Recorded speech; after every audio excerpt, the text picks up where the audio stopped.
There we go. How's that?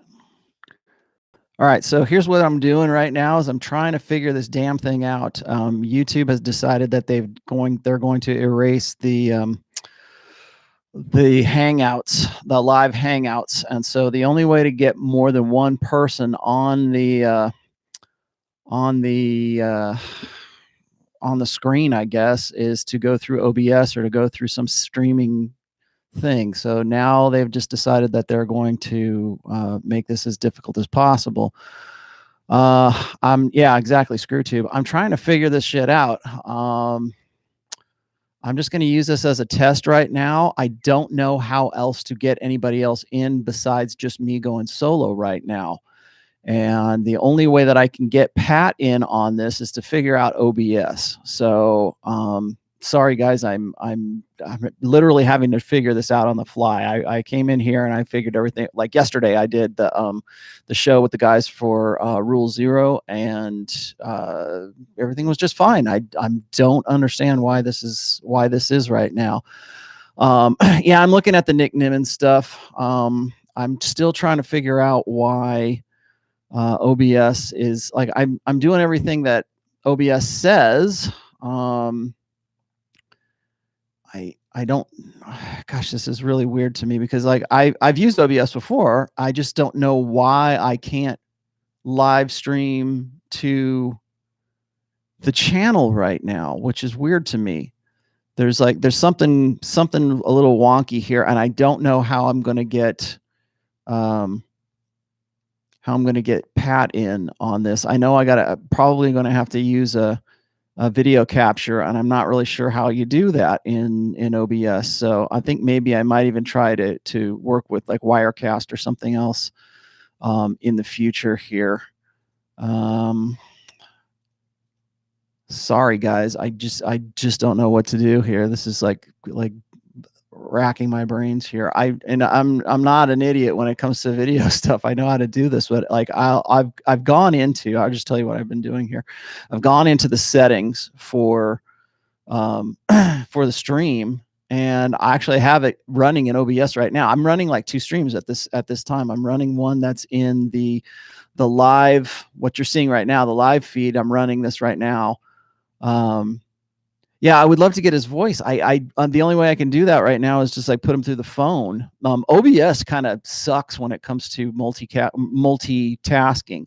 So getting like more than one person on there without a delay is like a major struggle. This is really weird because I don't know, I'm looking at the YouTube help stuff. I'm going through like, gosh, Wirecast is the one that they like say is the good one to go for, but I've got OBS and I'm familiar with OBS, but again, that is sort of like the freebie version of it. The Streamlabs OBS as well. I'm considering that too. Okay, I got Pat calling in here real quick. Give me 1 second. Hey. Yeah. Okay. I'm on a test channel right now, and I'm sort of explaining this, and people are helping me. Okay, so we'll work it out, man. All right, bye.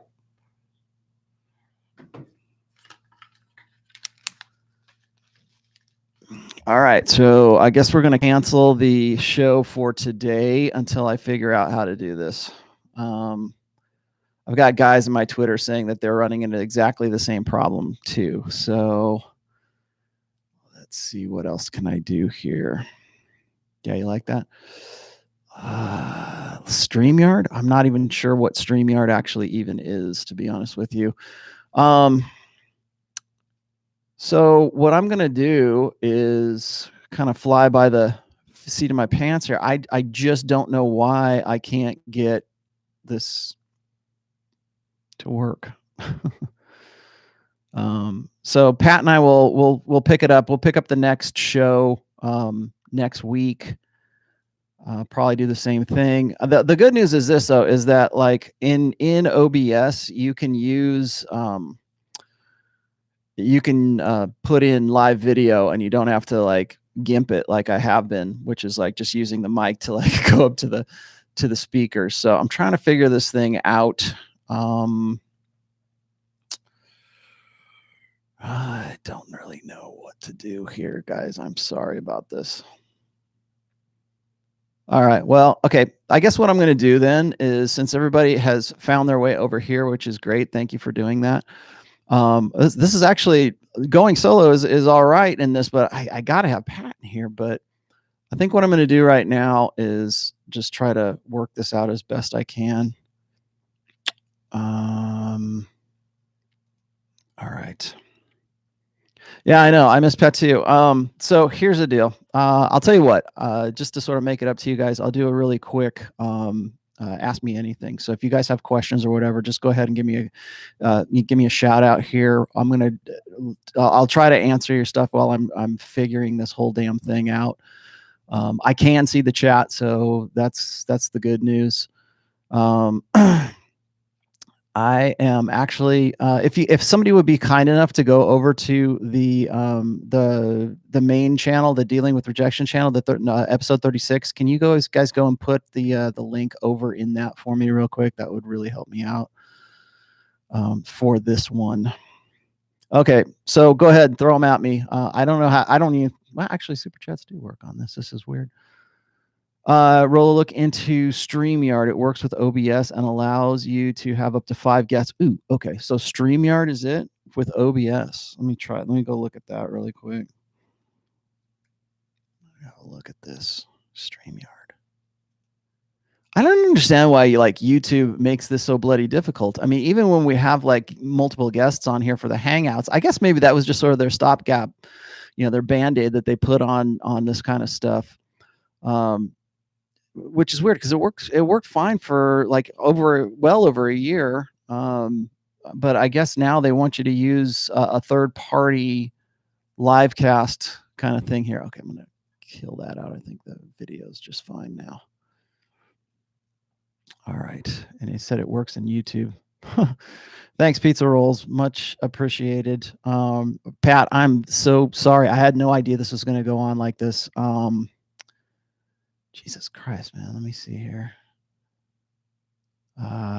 Sorry, guys. I mean, I'll do my best to help you guys out with questions today. If you guys have anything that you want to.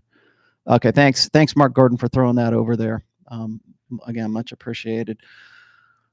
I had no idea that I was going to be doing this right now. Let's see. Okay. All right. Brolo says, are you opposed to any type of monk mode? Kind of sounded like it yesterday on Rule Zero. I'm not opposed to monk mode as long as you know that you are in monk mode and it is a temporary thing that you're doing. That there should be an end to monk mode. Monk mode, if anybody is wondering what that is, it's just sort of, I don't really like to call it monk mode. It's like taking a step back from getting with girls, going out, just sort of reassessing yourself. I think a lot of people kind of naturally do this anyways, but it's stepping back from what you've been doing and then reassessing things. I don't know about you guys. I reassess my life all the time. It's like when I look at what's going on, or look at like where I'm going, what it is that I want to do. I think usually we do this like when we have like significant events in our lives, and it just sort of forces us. I mean, obviously we do this when we have a crisis or something like that, but I mean, and sometimes we have to do it when we're not in crisis mode.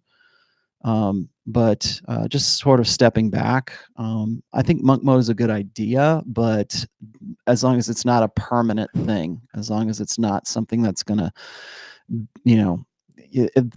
make sure that monk mode isn't paralysis mode, I guess is what I'm saying. Nothing wrong with monk mode. It's just that there needs to be a foreseeable end to it, so that you do get yourself back into the game, and you do get back into socializing, and you do get back into the process of learning and growing. Again, just make sure that monk mode isn't paralysis mode. Yeah, exactly. Treat monk mode like it is intermittent fasting. Yes, definitely. Let's see. God damn it, man. Why on earth would they not allow you to just send out a link and just do, like right now I'm live casting here. It's great. I actually like this new interface. It looks pretty good, but there's no way to send out a link. There's no way to get another person in on this live cast. I just don't understand the logic in all of that. Any books on game? I know it's mostly learned in the field, but are there any suggestions for books on game? Troy Francis. I'm going to give a shout out to Troy. Troy's got a book out. I think it's like Approach Her Like a Chat or an Alpha or something like that. Troy's actually a pretty decent, a good resource, I think, for if all you want to learn is pickup artistry and all you want to learn is game.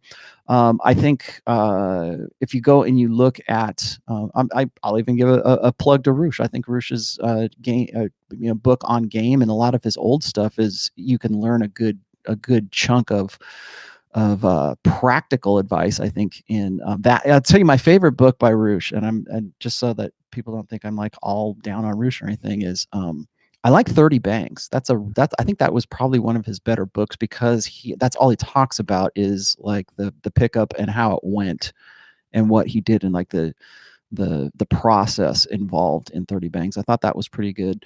And then his last book, Game, is it's okay. I mean, it's a knowledge base. Let's just put it that way. I'll throw him a bone. I think Goldman's stuff is good, but it's more for Goldman's interesting because Goldman has a lot of advice for what could be considered day game.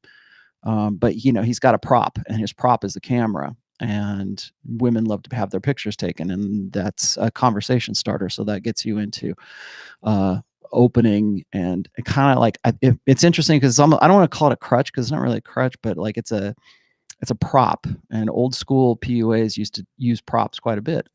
It was a conversation piece, something you had, and a camera is a really good one because women like to have their pictures taken.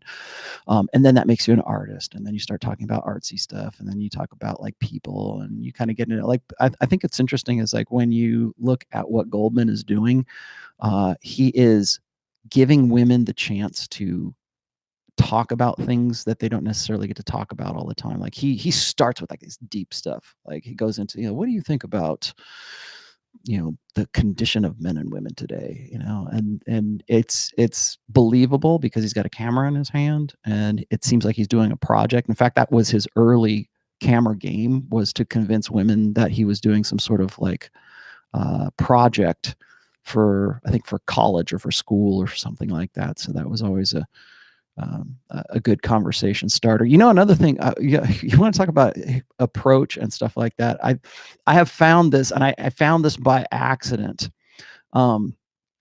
is when I am doing a commercial shoot, or when I am in a position where I am directing people, like if like I've done commercial shoots for both audio and video, and when I am doing those, women tend to like to be directed. Especially if like if people consider you an authority, if you get into a position where you're telling women what to do. If you're saying, okay, I need you over here on this side of the stage, I need you over here, honey, you got to come in when he says this, and you start talking about this stuff from a position of authority, and you start you're basically directing traffic, and you're the guy that people are coming to take direction. This is called command presence. Police know this is a sociological term. Police know this. If they're well-trained police, they know the value of what's called command presence, meaning that they are there to be an authority in a crisis situation, or maybe even in like a disaster situation or something like that, where you're basically directing people to do what they need to do so that you can achieve some sort of end goal. Women like that, and that's really kind of what that's what Goldman does. Is once he's got the picture, he's telling them what to do. He hands them a pad of paper and says, write something on here, and usually it's like something about themselves or whatever his topic is for that day. And so in a sense, he's directing them and he's showing them. Thanks Sam Whiskey, much appreciated. Mike Lift, thank you. Support from Miami, thanks man. Miami, We could talk about South Beach. I've done martini fests in Deerfield Beach and in Maya and in South Beach, and yeah, talk about directing traffic. Anyway, so what I was going to say is that so there's an element of being a director and being an instant, like having this instant, I don't want to say social proof, but sort of like pre-selection, because everybody's deferring to you, and sometimes that just comes along with a job, and so you're sort of directing traffic, I guess. Women like that. They like to have that. And I think a lot of guys, particularly blue pill guys, don't understand that there is a certain power that comes in that direction that will engender attraction or if you're the right guy, arousal with you too. So if you're the one that is like controlling if you're the director of the movie, then women like that. They like to be told what to do from a guy who is competent, and everybody acknowledges as being competent. So those are that's something to think of, but you got to be careful, because that'll get you into trouble sometimes too, because if suddenly, like if it's your job to be directing traffic or to be directing, people around, that's going to, excuse me, that's going to start well, first of all, it's command presence, but it's also going to start an understanding of a hierarchy between you and whoever it is that's working with you. Particularly if it's women that you are gaming. That's a technique to remember. Another thing is this, is if you're opening a girl on the street, sometimes, and I fell into this by accident, but like sometimes I can remember, like when I first was going to the new gym that I'm at right here, people will come up to you and they think like they know you, or like they have you ever had that where like people do that mistaken identity and they go, "Hey, what's up?" And you're like, "Hi, I don't know who the hell you are. Why are you?" Yeah, hey. And there's that social, like that awkwardness that if you don't wave back or if you don't acknowledge them, and then they come up to you and you talk to them and they're like, "Oh shit, sorry. I thought you were somebody else. I thought you were Joe, and you're not. Hi." And then you introduce yourself, kind of thing.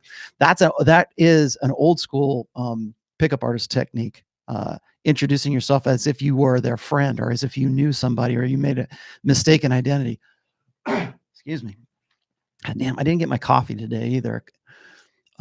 Let's see. Sam Whiskey says, "Hello, Rolo. Daniel Craig is on YouTube in a dress to support women." Of course he is. Why is destroying the franchise that made him? Why is he destroying franchise that made him and the show? Oh, great show. Thanks. Okay, so here's the thing about Daniel Craig, and really, I shouldn't just pick on him. He's the most visible target for this. If you look at them at Marvel Studios handing over symbolically handing over Thor's hammer to what's her name? Jane, and God damn it, she was Princess Padme. I can't remember the actress's name. Somebody will throw this in the chat. What the hell is her name? I always draw a blank on her for some weird. Yeah, Natalie Portman. Thank you very much. Why are they doing that? Why? I was looking at the upcoming movies for Marvel, and I was just like, there's nothing that I want to watch. There's absolutely, maybe the Eternals, but the Eternals is like way far in the future. And I'll give you a little bit of geek cred. I know who the Eternals are. I'm glad that they're actually doing that. They butchered the Inhumans through Agents of Shield, and then they did a ABC did a TV series that was just the most horrible thing I think they've ever done with respect to the Marvel franchise with the Inhumans. They had such a potential to do something really, really great with that, and I mean, I cannot believe that Marvel actually put their brand name on that. It was that bad. But I saw, how they like give you the forecast of all the movies that are coming out. I saw that and I was like, there's nothing I want to see. It's like, here's the female Thor, and everything there was just like they were just phoning it in. I mean, everything after the Avengers, maybe Doctor Strange will be cool. And people are saying, yeah, maybe Blade will be cool. I could never really get into Blade. I saw the first one with Wesley Snipes. I thought it was okay. I don't know, maybe vampires aren't my thing. Yeah, I think the reason that that Daniel Craig is doing this is because he is bowing down to the feminine imperative that is in Hollywood right now, and it's taking over Hollywood. Now, here's the thing. Look at what's going on in Marvel. Look at what's happened with Daniel Craig putting on basically abasing himself. Look that word up, abasement. That's what he's doing. He is abasing himself to the feminine imperative that is already, strong and well established in the Hollywood scene right now, right? But here's why. Because in 2020, we're moving into an election cycle right now, and we're going to see this battle. This is going to be the Gestalt feminine versus the Gestalt masculine again.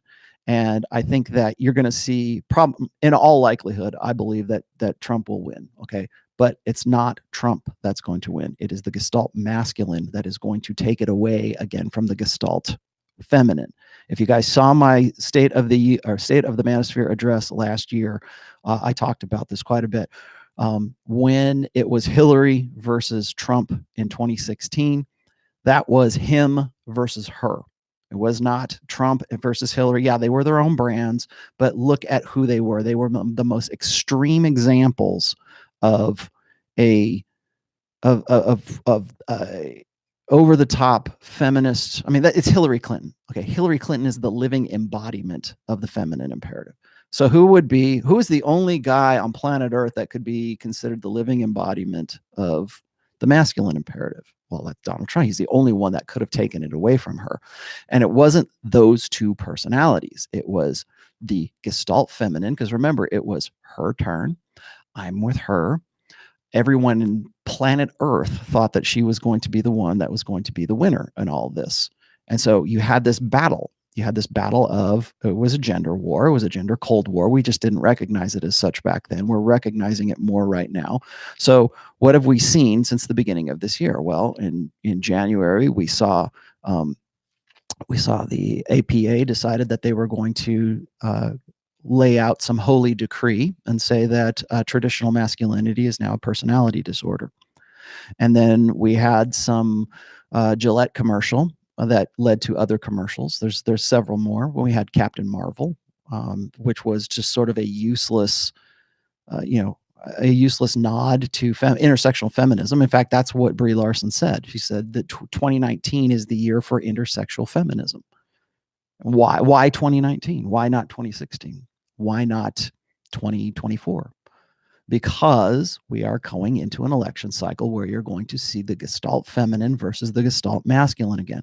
And until we get a female president into the office, which we will at some point, it probably won't be until 2024, because I don't know who's going to take over after all of this. But once that happens, then you are going to see we're going to see a lot of social changes as it is. I mean, we're seeing a lot of gender politics is going to be the litmus test for everything until we have until we have a majority of women in the Senate, until we have a majority of women in the House. And I'm speaking from American politics here, because we're already seeing that. We're already seeing the results of what happens when we have the Gestalt feminine in control of a particular government. When we're looking at, like, if you look at Sweden right now, if you look at the UK, if you look at Germany, if you look at technically, Sweden's probably the easiest one, because they have a self-expressed feminist government in Sweden. They say that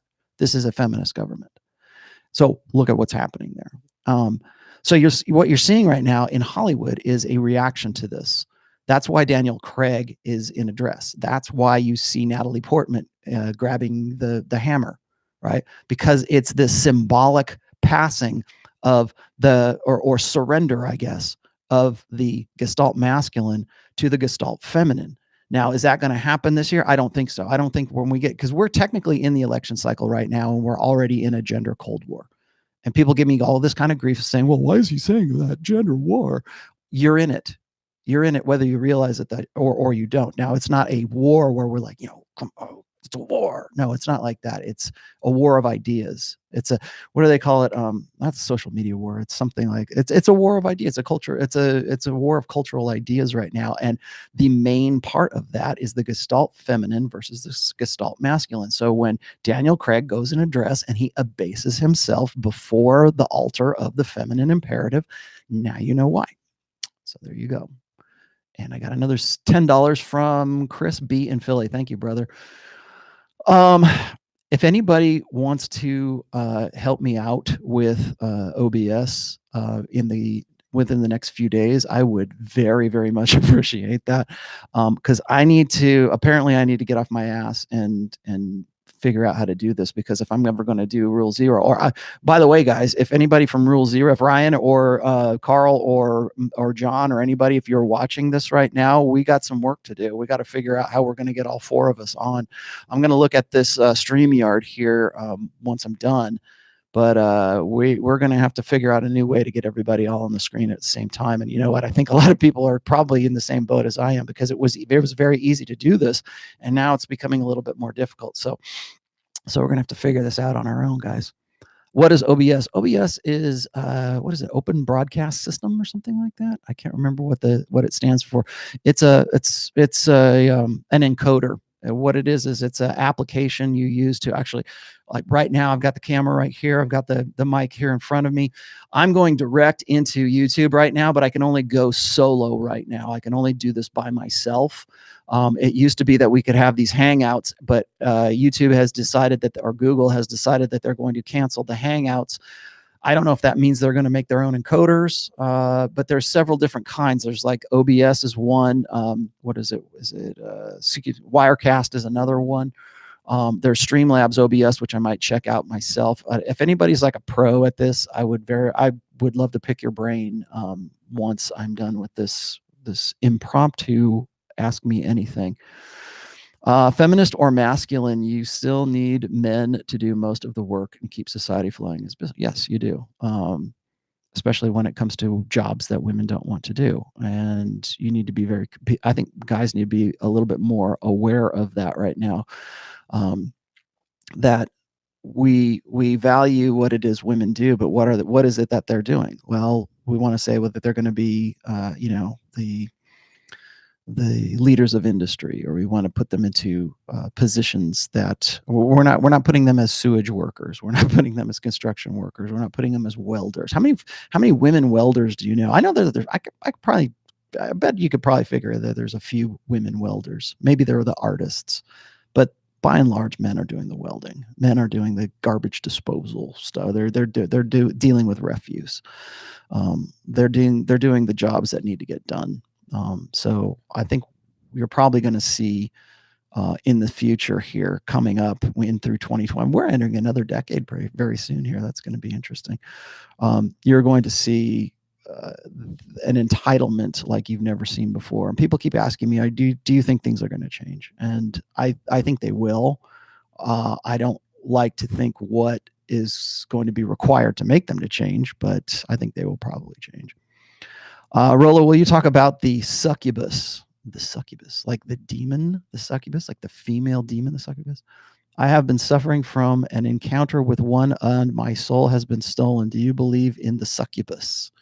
I believe that the succubus and the idea, don't forget the incubus. The incubus is the male devil or demon, I think is what it is. Do I think that there's a literal succubus? No, I don't. Do I think that it's an is it an allegory? Is it a metaphor for a type of woman? Sure, I think so. And I think that's in our past, that was the only way that men could express that. They wanted to say that this person is a demon, or this person has stolen my soul, or guys who have trouble. Guys who have trouble with their sexuality. Let's just say that. Guys who think that there's a little demon that's living in them, and if they let the demon out, then they're going to go jerk off, or they're going to go, they're going to lose their minds because of that little demon. I think that was one way of sort of embodying the idea, an ideal, as an archetype. Do I believe in the succubus? I believe in the succubus as an archetype. I think that there are, and again, not to put too fine a point on it here, but the succubus only has power over you as much as you give that person. That's pretty much true of anything. You can walk away and say no to things. Remember the power of no. I can remember, I'll just give you a really quick story. One time when I was dealing with my borderline personality disorder girlfriend, there was a time where I had got this knockdown, drag out fight. She was crying. I was crying. She was digging her nails into my forearm. And she was just going through this insanely, episode of insane jealousy. And like, you're looking at, like, we were going to talk about this today. I'm sorry. We're going to talk about the lady that knocked that other guy over the head with the laptop. We'll probably get to that. Hopefully I'll be able to show you those videos. But that to me was I know the behavior well enough to know that that's a borderline personality disordered woman right there. And so I can remember one time had gone through this really bad fight with her, and she was just like, fuck yeah. And she just went off to bed, and we were at her dorm, and I had the choice at that point. I was just sort of sitting in like kind of like the living room area of her dorm, and I was looking at her door was over here, and then the door to the exit was over here. And I kept looking at him thinking, I have a choice right now. And it was like this, you know how like drunks have like their moment of clarity, or if you're a drug addict or something, you have this moment of clarity where maybe you're coming down off a high, or you're sobering up enough, and you have that moment of clarity where you're just like, you see what's really going on in your environment, and you're honest enough with yourself. I think that was like a moment of clarity for me. And I said, I can choose to go through that door and try to make things better, or I can choose to go through that other door and leave. And I'm proud to say that I left, that I actually had the presence of mind to do that. So if you have a succubus in your life, don't go through the door that the succubus just went into. Don't, make the right, do the right thing. And remember that you are the one that, I was just talking about this in the blank slate a little while. My most recent post was the blank slate. And I was talking, or no, excuse me, it wasn't that one. It was the one prior to that. And it was about like personal responsibility. I didn't want people to think that I was like downplaying personal responsibility. I think that's very, very important for people. I think it's important to own your decisions. It's important to own your faults. It's important to own that's also important to own your victories and be proud of yourself for doing things that you've done. But I was talking about this in the sense that I think that too many people are over-reliant on the idea of personal responsibility. I think that there are actual things, there are actual elements in your environment that are out to fuck you sometimes. Okay. Not always, it's not like everybody's, you don't have to be paranoid. Not everybody's out to get you, but everybody is out for themselves, and there are circumstances in your environment that happen. Sometimes bad things happen to good people, right? And you can own your decision, and you can decide how you want to react to that. But yeah, sometimes it's not your fault. Something happened to you, and how you deal with it, that's on you. But I see too many guys using the idea of personal responsibility as their default setting. They decide that, well, if you just owned your own faults, or if you just owned all this stuff, or is this extreme ownership, great. But guess what? Sometimes bad things happen to good people. And the only thing you can own is how you respond to that. And that's why I was using that as an example. Sometimes you have that moment of clarity, and you got to make sure that you're making the right decision and then taking that action. A lot of times courage is just not having anything to lose, just saying, what do I got to lose? Screw it. I'm going to go and do this. That's when you know what you're really about, is when you don't have anything to lose. Then you know what your personality is. Because if you're not doing the thing that seems like the most pragmatic and logical and best thing for your life at that point, maybe you need to reassess like who you are as a person. What do we have here? Let's see. The succubus. That was a great question. Thank you for that one.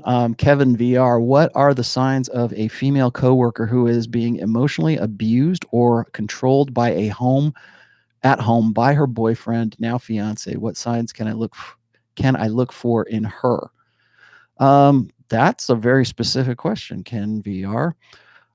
This is the kind of question, and maybe I'm wrong about this, but this is the kind of question I would expect to hear from a guy who's a beta orbiter. Now, I'm not saying that that's what you are, because you're saying, well, what are the signs of abuse from somebody? It's like, well, why are you looking for the signs of abuse in a woman? What's the best thing you could possibly do? Give her the number to the domestic violence hotline? I mean, why is that something that you have an interest in? What are the signs of a female coworker who is being emotionally abused or controlled at home by her boyfriend? Well, I mean, I mean, maybe you can find, I don't know, gosh, low self-esteem, I guess that would be one. Being on a leash. I would say guys are like this too. Um, being, not having that independence. Bruises on her, I guess. I don't know. What signs can you look for in her? Why are you doing that? Why is that a thing for her? Is there somebody in your life? Is there some coworker that you suspect that this is happening? I think that a lot of guys who are white knights, or who are, I don't even say white knights, they're like, they have what's called a savior schema, and they look for they look for reasons why a woman shouldn't be with the guy that she's with. And I'm not saying this is you, Ken. I'm just using your question as a springboard here. There are a lot of guys who, they're beta guys, who see the girl of their dreams and they wonder why she keeps going back to the guy who abuses her, or he thinks is abusing her. Like, she keeps going back to the guy because the guy is alpha, because the guy has something going for her. Or maybe there's like an imbalance in like sexual market value between the two of them. So like a woman who's like about a 6 and she's hooked up with a guy who's like a 7 or an 8. And why that, that's when like women's hypergamy almost works against them, because they don't want to lose their good thing. And that's when you see women get really super possessive, or they get into a situation where they are willing to be manipulated by a guy who's the best thing that they could possibly get. So if you got a woman who was lucky and she managed to lock down a guy who's a 7 or 8, or maybe she thinks the guy is a 7 or an 8, and she gets into a relationship with this guy where it's not just about positive masculine dominance, it's about abuse. It's about a guy who is like manipulating that girl. Well, I think a lot of beta dudes like presume that that's what's going on. They presume that she's there against her will, because they believe in the blanks. They believe that she is just as rational. She should be just as rational as me. Or why can't she see how perfect I am? Like, I'm the perfect boyfriend. Why does she keep going back to this alpha jerk all the time? And why does she want to have his babies and not settle down and marry me? Well, the reason for that is because there's probably an imbalance there in her relationship. And guys end up trying to foist this idea onto girls who they fixate on. So if there's like this hot girl who represents is their ideal, they're what actually it's what Dr. Warren Farrell calls the genetic celebrity. She ends up being like the perfect girl, for like the dream girl that he wants to get with. Guys will, if she's already taken by a guy, usually there's this want to sort of destroy that guy, especially if she's complaining about him. Like, if you're the beta orbiter, if you're like the phone friend, or the what we call the emotional tampon, and all you're hearing is the bad things about the guy from the girl that you, well, first of all, probably have one-itis for, but also the girl that embodies your ideal, you're going to start imagining the worst of that guy because he's the one that's getting her and you're not. And so I think, particularly in beta game, a lot of guys try to run what's called the boyfriend destroyer. That used to be a pickup artist thing. But I think it kind of comes naturally to guys who are beta orbiters, who want to imagine the worst from the guy that has their girl, right? Or the girl that they would want. And I hate it when I see this in Hollywood or in a story of some sort. Like, it's almost like this beta blue pill fantasy to convince the girl of your dreams that the guy she's with is actually just some big galoot, and you're the perfect guy for her. And she, through whatever series of events, realizes that you're actually the perfect guy for her, and she should have been with you all along. And why couldn't she have seen it all along? Why couldn't she have just seen how perfect you are? Well, because that, first of all, that doesn't happen. And second of all, when I read stories like that, like if you read Spider-Man, or you read like a lot of comic books are like this. It's a very comic booky kind of plot line where the girl of your dreams suddenly realizes the truth that you were the perfect boyfriend was there in front of her all along. No, I mean that's a fantasy. That's a fantasy that comic book writer, guys who are just beta dudes themselves. Um, that's what they write for themselves. They want that to happen. They want that to be true. So I don't know. Let's see. Thanks for that $4.99. I much appreciate that as well.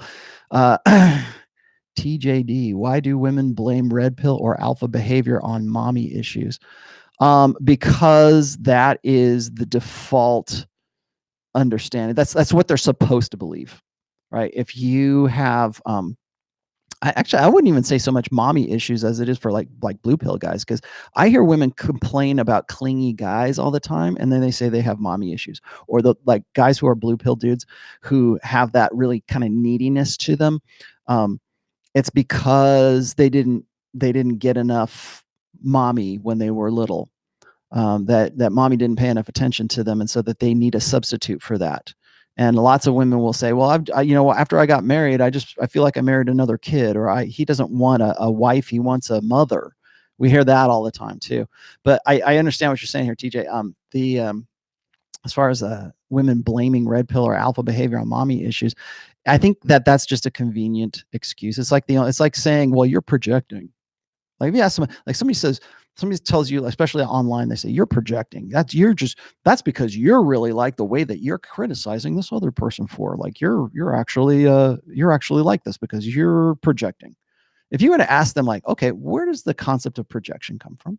They wouldn't even know. They wouldn't know what you're talking about. If you were to say, who came up with that idea, or why do you think that I'm projecting?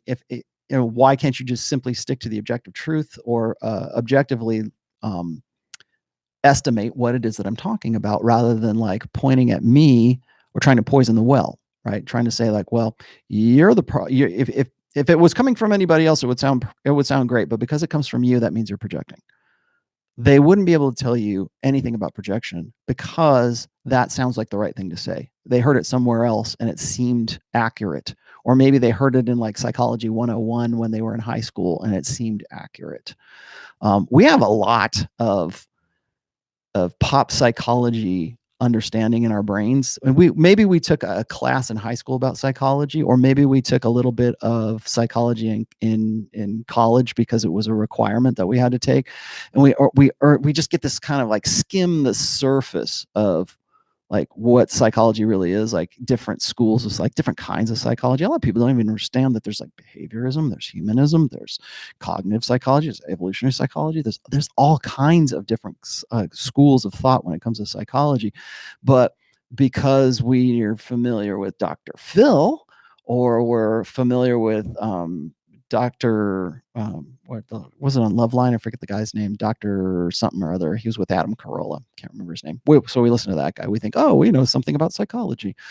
No, you probably don't. But there's a lot of psychology terms that end up in our popular consciousness, and that's one of those things. So saying a guy has mommy issues, or saying a woman has daddy issues. We don't know. You don't know that. I mean, we say, well, yeah, of course, any woman who's a stripper has got to have daddy issues, or porn stars. Porn stars have to have some sort of some mental psychosis. They can't possibly just be in it because it pays pretty damn well and they can make money off of it. No. She's just doing it for just temporarily to pay off her college so she can go be a family therapist or something like that. Whenever I hear something like that, when people say mommy issues, or they say like you have an Oedipus complex or some shit like that, it's like, no, that's not it at all. It's what it is it's an avoidance of actually the subject and the topic at hand. Mike Lift, thank you. The BPD story hits home hard. Yeah, well, not as hard as it hit me. Pizza rolls. You can use Appear in instead of Google Hangouts. Really? Appear.in instead of Google Hangouts. Same thing. That's what the Raj Show and Gondok use. Okay, but they're using that on Twitter, man. Is that different for YouTube. I know maybe I'm wrong. All right, I'm gonna scroll through here. Sorry, guys. I kind of lost track of these things. Okay, so I'll look that up. Thanks, Pizza Rolls. I will look that up. I don't want to just give love to everybody in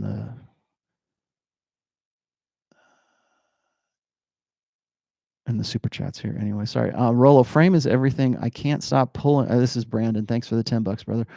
Rollo, frame is everything. I can't stop pulling chicks. Okay. And your problem is once I gave up one-itis, my whole life changed. Women sense it and it has them shook. Yeah, I'm sure they do. One thing that you're going to find is if you decide that you're going to make yourself your mental point of origin, that's where really frame begins, is deciding what what you're going to tolerate and what you're not going to tolerate. I keep seeing this over and over again on Twitter. People keep asking, well, you get the women you deserve, or you get the women that you're willing to tolerate. Yeah, you do, but you still have to have some sort of value in yourself. And I think we're taught as children to be serviceable, to live in a religious sense, to live a life of service, to be a use to others. And usually men, when it comes to dealing with the opposite sex, they want to be useful to another woman. And they think that that's going to, in turn, draw their appreciation. But what you need to do is, in making yourself your own mental point of origin, from there you build your own life, you build your own world around that, and hopefully it's something of value that women can appreciate and they want to be associated with, they want to be a part of. I'm glad that you are pulling chicks now. Once I gave up one-itis, my whole life changed. Yeah, imagine that. Actually, spinning plates is a pretty good insulation against one-itis. That's not to say it's bulletproof, but what it teaches you is that is by not fixating on one woman, by not what happens is when you have like multiple women, it gives you less of a chance to like focus and push all of your ideals into one woman. So, because that's not your only option, you've got 4 other girls that are there too. And so they're qualifying to you. They are the ones who are saying, look, if they value you, if they want to be involved in your frame, they are the ones that are coming to you to say, to gain your approval, rather than you putting into them whatever it is you think that your ideals are. The one thing about one-itis and the soulmate myth is that because guys develop this scarcity mentality, and they develop it because they want to live a life of servitude, they want to be useful to women, what happens is the first woman that comes along that appreciates them or gives them any kind of positive reinforcement for what it is that they're doing, that woman then becomes the target or the focus of that guy's ideals, and pushing his ideals into her. So it's not like she's not actually like the way that he wants her to be, but he tries to push and motivate her and instill his ideals in her because he believes in idealistic love. So what happens is when you spin plates, you have less of a chance to do that. You have less of you have less of a motivation to do that, because then it's like, guys will tell me all the time, well, I could not spin plates. I could never spin plates because I can't keep track of that many women. I can't keep track of all the girls. I can't keep track of my lies. Well, why are you lying to them? All you're doing is dating non-exclusively. And the reason you do that is as an insurance policy, so that you don't overinvest, you don't overcommit, you don't try to foist all of your ideals onto one woman who's probably not going to be. So you got 3 or 4 women, and you want to see in them maybe certain qualities or certain aspects or things that you value, or maybe like the ideals that you have. And instead of putting it into them, they're showing you whether they have that or not, if that's actually a part of their personality. And so that gives you a better chance to evaluate and experience women. And that's another part of spinning plates as well. I as everybody knows, if you've read my first book, the reason I put the fallacy of the one, there is no one, and the soulmate myth in the very beginning of it, because I think that is probably the single most damaging belief that modern contemporary guys hold today, And the way to mitigate that, the best, is to date non-exclusively, is to, and I'm not saying you have to bang every single one of these girls, as most people would like you to believe. I'm saying that you need to have options. You need to develop options. And from those options, you gain experience with women and you understand the nature of women because you've got more to choose from. You've got a bigger pool to sample from and different personalities. As people say, well, that's only 3 or 4 girls. Yeah, fine, but you're spinning plates, you're rotating plates. So it's not like you're this, you don't have to, I mean, you can be a player and spin plates, but that doesn't necessarily mean that a plate spinner isn't necessarily a player. He's just being non-exclusive. And that's where everybody wants to vilify me. They want to say, well, Rollo, he just tells guys to go have sex with as many girls as he possibly can. No, I'm not saying that at all. I'm saying experience as many girls as you possibly can. I was talking about Goldman a little while ago. Goldman said this one time. He was on Jesse Peterson's show, Jesse Lee Peterson's show. And he was explaining like how he viewed life and viewed women. He said, the world is my harem, or the world is my girlfriend. And it's true, because you look at all the women that he has had an experience with. He's not screwing around with. He's not necessarily a player. He's not like trying to he's not doing it like I'm going to go get another girl today. He's not doing that, but he's experiencing more and more women and has a broader understanding of women. And women like that. They like to know that, they want you to just get it. Well, how do you just get it? Well, you got to experience women. You have to understand what they're all about. Brandon Brown, thanks for that. See if there's anything in between these. Brandon Brown, thank you for that other $5. Betas, okay, this is not a super. Betas are rising. Women are becoming faux alphas in a vacuum of masculinity. Yeah, that's one of the reasons why you see that was Biz Kitgo, I guess that's your name. Yeah, that's true.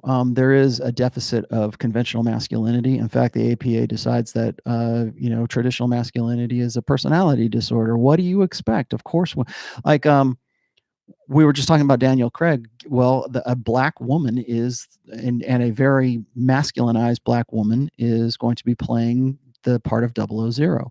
We have Natalie Portman is going to be Thor, right? I mean, these are pretty masculine. I mean, the characters historically are very conventionally masculine characters. I mean, other than, James Bond and Thor, the god of thunder, those are pretty masculine characters.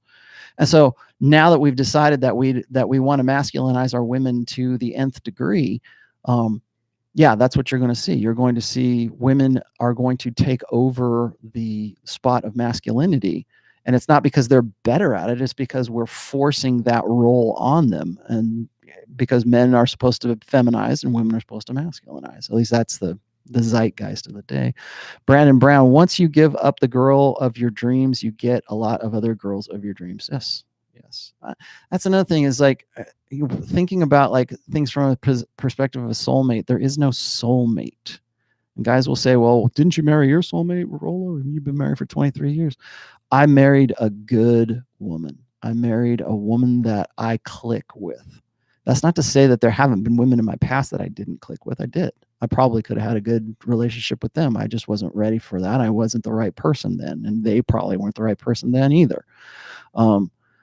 But my wife and I are a good fit. I've never once said my wife is my soulmate. I don't believe in soulmates. Soulmate is like almost like a religious position. It's almost like thinking, well, we're all going to be in heaven together, and I love you so much. We're going to this love is going to last forever, and we're going to be in heaven together forever and ever. Amen.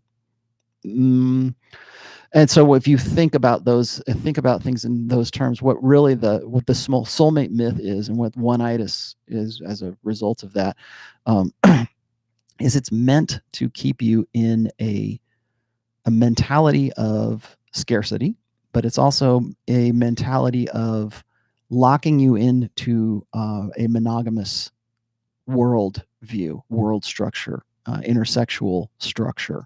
That's why a soulmate is this, right? There's one perfect match for you in this world, and you were created as these souls before you were born, and all you got to do is find the right soul, and you connect with that soul, and then when you die, you go to heaven, and you're with your wife or your girlfriend or whatever, your soulmate for the rest of your life, right? It's kind of ludicrous, but like think about like the power of that myth. And what happens is that's meant to keep you in this idea that you're only supposed to be with one person. Like I can remember, like when I was talking to, I've said this before, it's like when my sister-in-law and her husband ended up committing suicide. You know, prior to that, it's like, well, was he your soulmate? Well, the guy that she's with now, the perfect multimillionaire guy, he's the soulmate now. Well, what about the other guy? Oh, he wasn't my soulmate. Or what about the guy that you're with, like that Katy Perry song, The One That Got Away? Like, okay, so you had this perfect dude that you met in college, and he's your alpha widow, and either maybe he died or maybe he didn't die, but you just couldn't lock him down, and then you got with another guy, and you started this really pretty good life, but you're constantly pining for that one guy, or your life that could have been. And that is a very, remember that we sell the soulmate myth to both sexes. We sell it to men and women. Men interpret it a little bit differently, and they create their own kind of codependent world surrounding this mythology of the soulmate.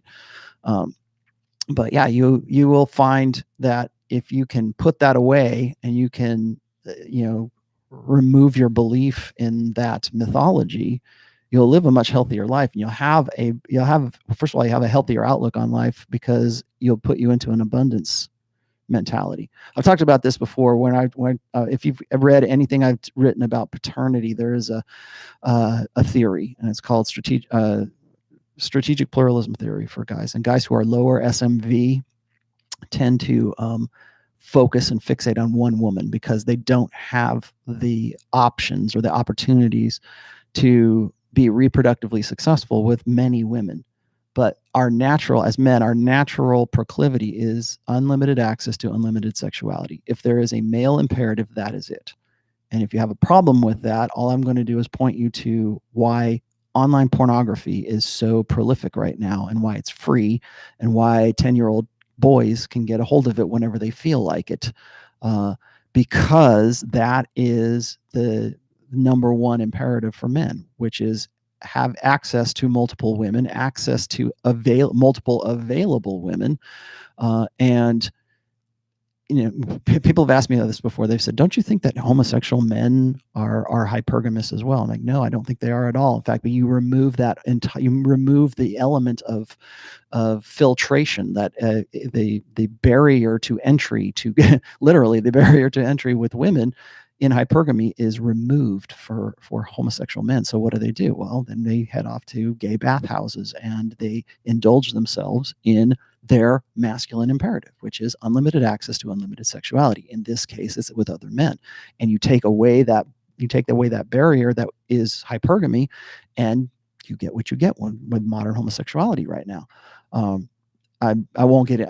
I've written, if you want to, actually, I should say, I have a post called Homosexuality. If you guys want to read what my take is on homosexuality, I have written about it. So go ahead and look that up on the Rational Male, and you will see what I'm talking about. So let's see, what else do we got here? What would you say is a reasonable, Ludwig. What would you say is a reasonable end count before considering an LTR? I laid 8 chicks this year. End count is 16. Feel like I've seen it all. Okay, here's the average. As far as I know, the statistical average for the average dude right now is somewhere between 4 and 7 women, sex partners. For women, it is actually higher now. I believe it's somewhere like 7 or 8 for women. And that's like realistically speaking. And of course, the joke is, well, just triple that, so it must be 21 for women. No, I think women have more sexual access than men do, and that's by design. I was just reading this study on Tinder, where it's like for Tinder is beneficial to 50% of women who are on it. Like 50% of women will get hookups on Tinder. Only 2% of men get hookups on Tinder, and those are obviously the top cream of the crop there. And that should show you what the ratio, the distribution ratio is right there. So how does that relate into sexual partners? I don't know, man. Like I can remember, and even Pat gave me grief for that. Well, Pat didn't, but like some of the people on the show gave me grief because I'd mentioned to that my honest end count is a little bit over 40, like 42, I think, somewhere around there. And let's just say it's greater than 40 and less than 45.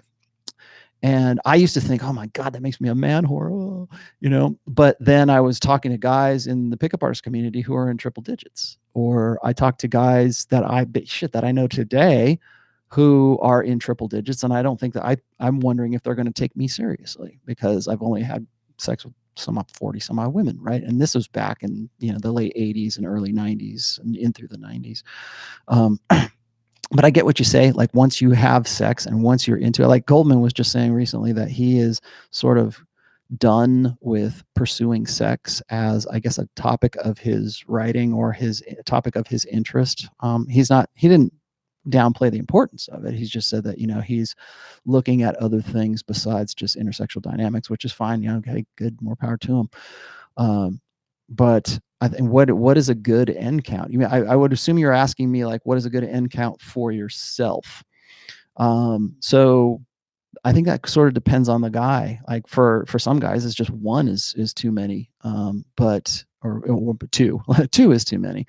I don't know. I think it kind of depends on the guy. There's some guys that like I've known guys who have had somewhere in the vicinity of like say 30. Their end count is 30 different women, and they still wish they would have, because of what they did with the woman that they settled on, the one that they wanted to get into a long-term relationship with, because of the nature of that woman, they regret not being able to go back and experience more women. I think that it is important to experience many women. Now, does that mean you're going to have sex with all of them? No, but it is important to experience women on different levels, like understanding who they are intimately and what women are about intimately, and notice the commonalities between them. So like having sex, I don't want to get too deep in like my own sexual experiences here, but like I can recall, let's just say this, I'll be general. I can recall sexual experiences with one woman, and then sexual experiences with another, and then with another, and with another. And I notice the commonalities, and then I notice like what drives one woman crazy is not necessarily what's going to drive another one crazy. But then there are also the examples that everything is common to. So you don't make those connections, or you don't understand that unless you have experienced many women. And like I said before, women want a guy who just gets it. And what I mean by that is you don't have to be told how to relate with women. You don't have to be told the nature of women. Women like a man who knows how to play the game. They don't want a man who's going to tell them, okay, we're playing a game now. They don't want the jig up. They don't want to be told that they're playing a game. They want you to just get it, and they want you to play along with them. And guys will say, well, that's kind of stupid, man. I want to, why can't she just say what she means and means what she says? Why can't she be more like a guy? Because she's a girl, because she's a woman, because there are differences between the two of you. And she wants a guy who knows how to play that game. And in doing that, you have to be somebody who has experienced that. That's a sign of an alpha, is a guy who has experienced many women to the point that he understands the nature of women. So when we talk about amused mastery, I was just talking about this with John from Modern Life Dating. When we talk about amused mastery, or agree and amplify, when you use those are techniques, those are pickup artist techniques, but they're rooted in a psychological dynamic, in that women want a guy who has competency. Well, where do you get that competency, and where do you get the competency with women? You can only get that by experience. You can't watch. There's no movies that are going to teach you that. You're going to read my book. Okay, that's it. That's about it. There's some other great books. I don't want to just like gloss myself here, but there are ways you can learn some of this stuff through reading. But the only really way to understand it to the point where you can have amused mastery of it is to experience more and more women, and that can be through sex, but that can also be through intimacy. That can also, if maybe you're not into, maybe you're a guy who's all about premarital, maybe you're one of the, what, 1.7% of guys who actually waits to have sex before he's married. Maybe you're that guy. You still need to date non-exclusively. You still, I've been included sort of a caveat in the Rational Male when I was talking about that in what was it, Iron Rule number 3, which is any woman that makes you wait for sex, the sex is never worth the wait. Well, guys will say, I kind of had to add a caveat to that, because guys will say, well, I can't have sex with women because I'm a Christian, or I'm a Muslim, or I'm whatever. I don't believe in premarital sex. Okay, fine. But you still need to determine genuine desire. And you're not going to be able to figure those things out. You're not going to just get it that she has genuine desire for you if you have not experienced other women who have had genuine desire for you, or you've figured things out about their nature that is relatable to all women. So that is why it's important. So what's a good notch count? I can't give you that answer. That answer is you. That's right here. You have to decide what you, for me, you know, I think when I got to having sex with my wife, and I was looking back on, like, when people say, we were just having this conversation about vetting, and we're going to talk about this, by the way, on Rule 0 if we ever figure this damn YouTube thing out. We're going to talk about vetting women and the importance of vetting women, and the not over investing yourself in the idea of vetting quite so much as I think a lot of tradcons would have you believe. But I'm not saying that vetting is not important. I'm just saying that there is, it's not the be all end all. But more importantly, and I've said this to Rich before, more important than vetting your wife is vetting yourself and understanding yourself and understanding what it is you're capable of. And when I met my wife, my vetting was with me. I was like, is this a woman that I can be faithful to? Because I know me, I've seen me do it. I've cheated on chicks, and I know she's hot and I know she's fun, but in 3 months, am I going to want to be, off with another chick? Am I going to? And I could honestly answer to myself at 27, 28 years old. Yeah, I think she's somebody that I could actually be faithful to. Okay, once we move past that, now I'm going to say, okay, well, she's good with kids. She's, got a good family. She likes puppy dogs, whatever, that kind of stuff. Then that becomes important. But I think guys need to understand themselves. And the only way you're going to understand yourselves is through experience. So what's enough? What's enough for me with regard to women? Like, I like sex. I like women. And that's not a secret. I think most guys do. Most heterosexual men, red-blooded guys do. That's, like I was just saying, that guys have that that imperative that is unlimited access to unlimited sexuality. Okay, well, once that's settled, once you've had sex, once the mystery of sex is gone, then you're looking for you're looking for performance, for sure. You certainly want to have good sex, but that's when you know enough about yourself and you know enough about the nature of women that you can move on, and you can be, if you want to talk about vetting, you can be more accurate in your vetting because you had more experience with more women. Let's see. Sam Whiskey, once again, thanks, brother. $9.99. Lady Di used to sneak out of the palace to go party with Freddie Mercury while married. Why? Because she wanted some sort of excitement in her life, right? I mean, why would a woman, I think what you're trying to say is, why would she go party with a guy who's gay? Well, first of all, let's clarify something. Freddie Mercury was not gay. Freddie Mercury was bisexual. So how do we know that Lady Di was not actually getting after it with Freddie Mercury? Maybe, he was a queen. She was a queen. Maybe that's what they wanted to do. Maybe that was just the fun thing for them to do.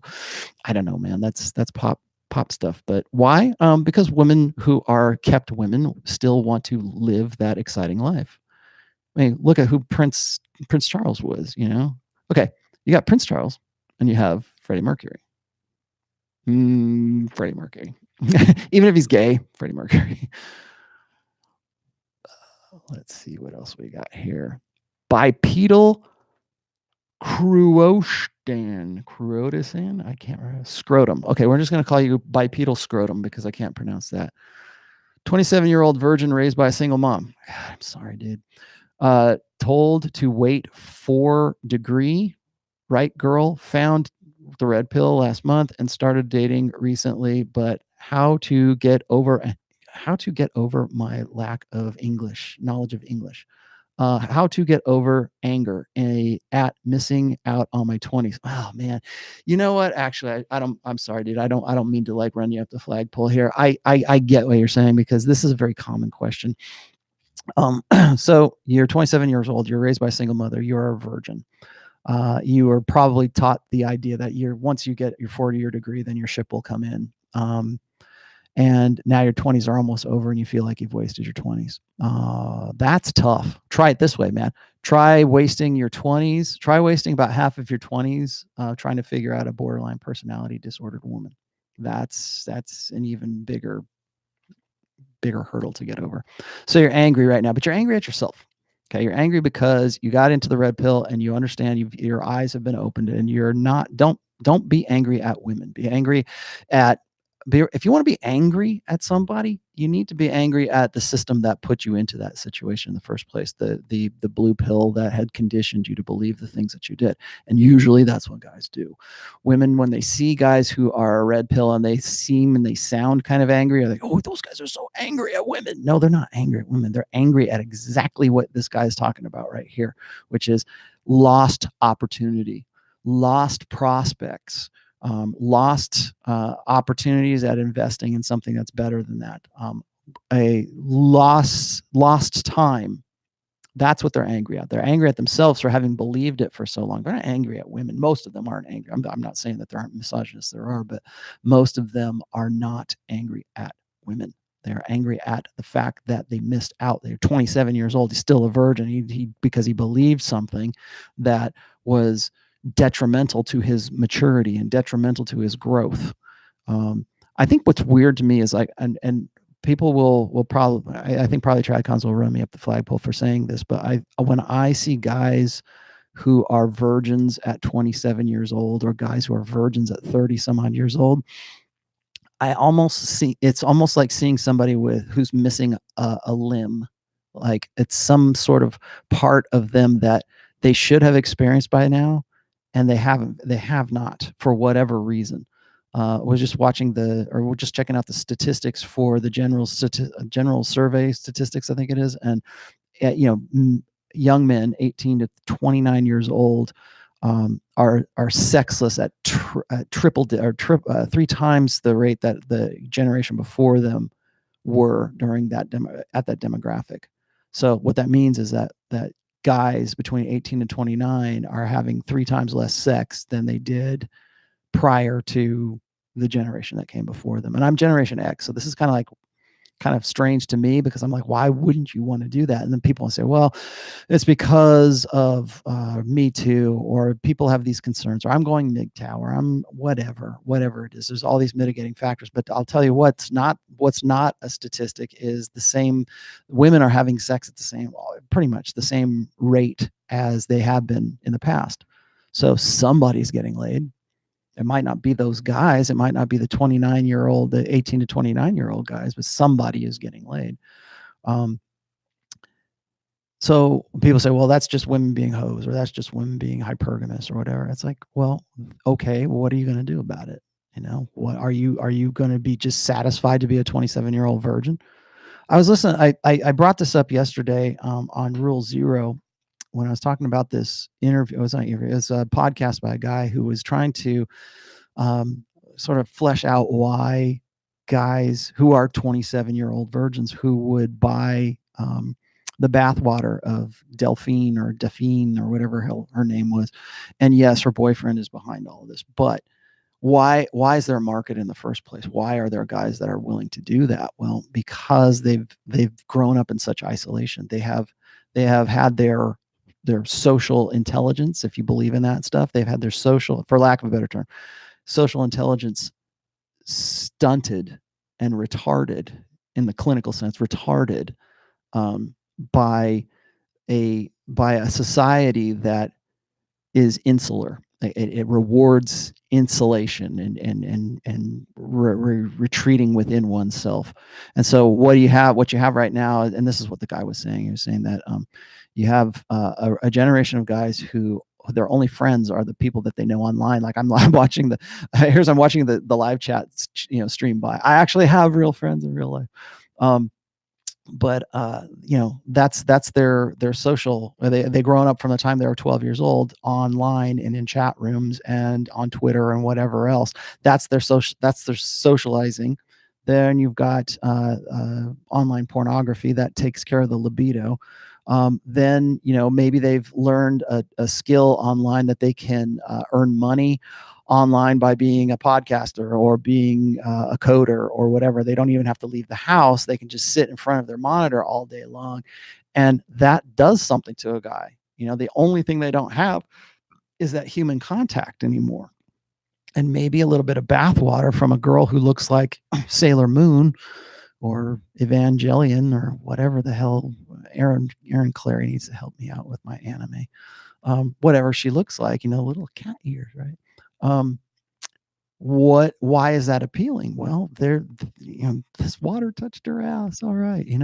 There's that human connection. I think maybe as we go for, like we were just talking about how, what's the future going to hold, for men and women in intersexual dynamics in the future. I don't know. I hope it's guys actually getting off their ass and meeting and learning and understanding that they've been a little bit retarded there in the clinical sense. I'm not saying you're retarded. Let's see. I feel as if I learned this too late. No. If you're 27 and you are now learning the red pills, like we've read my book or whatever, I have guys, and I don't want to put one of them on the spot. Let's just say I've got guys who are in their 70s right now who are counseling, that I do counseling with, and guys who picked up my book at 70 years old. So don't think that you're too late. Even at 70 years old, you can still use this to your best effect and your best advantage. So be glad that you're not 50, 60 years old and you're just now figuring this stuff out. Guys who are awake, at least you're not married, right? I mean, you could be awake and well married. You could have made count yourself lucky that you haven't made decisions based on your old blue pill understanding. So just get out there, man. I mean, you can do it. I mean, I believe in you, bipedal dude. All right, I'm going down. You'll have to forgive me if I've missed your super. I get a little long-winded. I think people probably know that.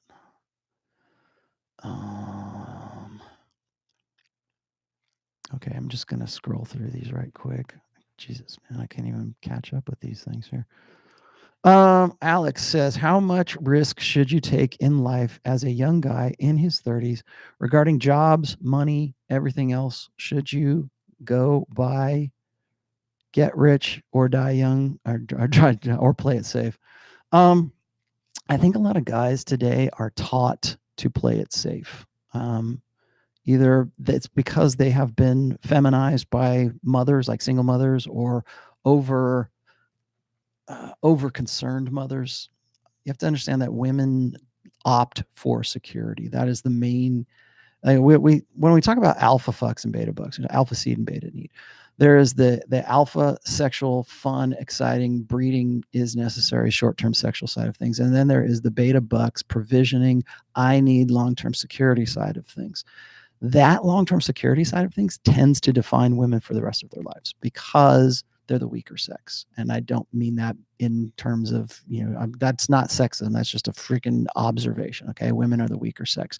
Historically, ancestrally, they have been the weaker sex. They need protection. They need security.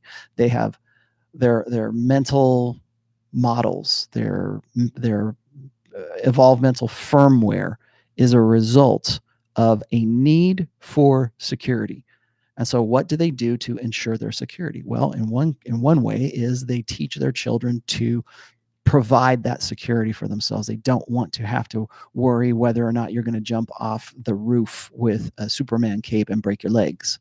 They want you to stay on the safe side of the sidewalk, right? They want you to stay safe. They want you to, whereas men, on the other hand, are risk tolerant. Women are risk averse. So if you're believing that you need to be more risk averse, or if your tendency is to play it safe, I would say 9 times out of 10 you were taught by a guy, or you were raised by a guy who had more feminine, who aligned himself with more the security needs of women, or you were raised by a single mother in which she did not teach you risk tolerance. She taught you risk aversion. So I'm not saying that that's what you did here, Alex, but I'm saying that the reason that you are you're debating between the two of these is it's sort of like this masculine side that says go out there, take risks, nothing ventured, nothing gained. Go out there and take those risks. And then there's the security side of you where it's like, I just want to play it safe. I want to get a nice house and live in a nice neighborhood and have a white picket fence and one dog and 3 kids and I'm good to go, right? Okay, well, that depends on who you are as a person, I think.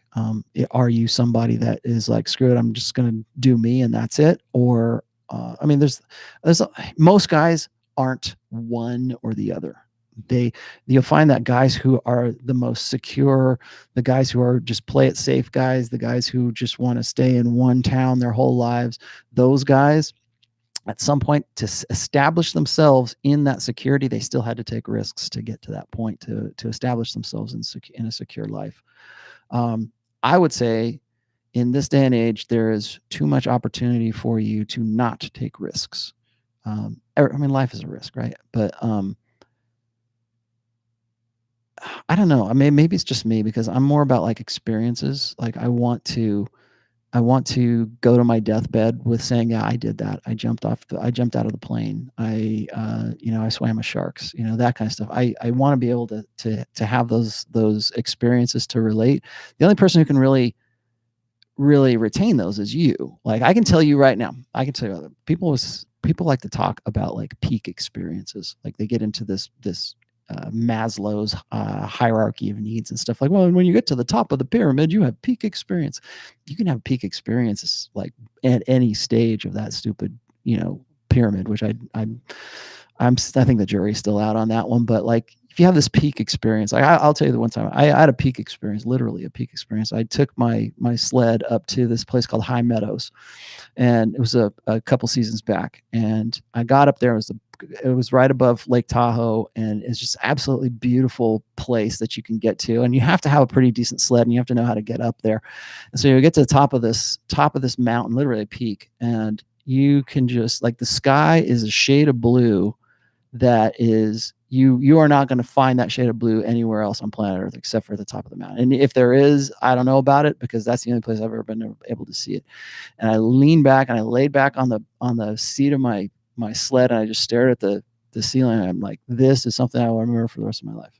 Like just being right here, just this one. I mean, I'm not even, it's not like getting married or watching your child born or something like that. It's just like one of those things where you're breathing in the air, you're looking and it's just you and the sled and the world, right? And I thought that was a really interesting experience to have, but there was risks involved to get up to that. There's things that you have to do to get to the experiences that you want to have, and that requires risk. And sometimes risk entails danger. Sometimes you're going to fall. Sometimes you're going to roll your sled over yourself. I don't know. I think that if you are leaning too much towards one or the other, that's when you sort of need to reassess. Let's see. What else do I have going on here? I've got 20 Russian rubies from a Russian gentleman here. Thank you very much for that. I don't speak Russian, so I won't be able to pronounce your name.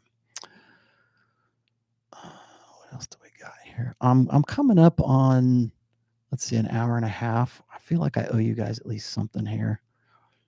Let's see. Andre, I'm just going to call you Andre. I'm actually writing a small book on Tinder, and I'd like to put some real statistics in it. Good luck with that. Where have you found this one you just mentioned? Look at my Twitter feed, Andre. You'll find it there. Oh, great. And the housekeeping people are here now, too, with the vacuums. Awesome. Now you guys know I am going to be leaving this studio very soon.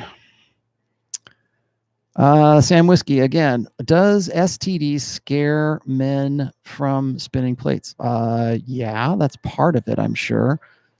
Jesus Christ, man. I'm sure you guys can hear that vacuum, can't you? they'll leave. Anyways, God, God. You know what's funny is like I moved into this studio and I put up this soundproofing and all this other stuff because I thought, oh man, I'll get some work done. It'll be nice and quiet down there. And it's like the days I come in here to do this is when housekeeping comes in. Does STD scare men from spinning plates? Of course it does. I mean, that should be, if it's not a concern of yours, it should be a concern. So take precautions.